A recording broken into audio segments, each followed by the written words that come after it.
Здравейте! Отново е Гинко, един обикновен човек и днес искам да си поговорим за правилото на 7-те интеракшена, които един клиент трябва да направи с вашия бизнес, преди той да реши да купи.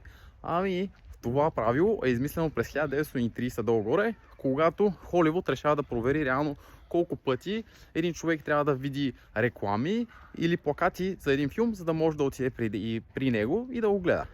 Идеята е, че днес, за съжаление, тази статистика е малко устаряла и Google всъщност предлагат ново правило, което пак има 7 в него, но вече от просто 7 пъти ти взаимодействаш с една фирма по някакъв начин, сега вече са 7 часа, които той разглежда като някакъв вид съдържание, което вие правите. Дали това са клипчета, дали това са видеота, дали ви разглежда вебсайта, всички тези неща, реално той го трябва да направи 7 часа такива гледания.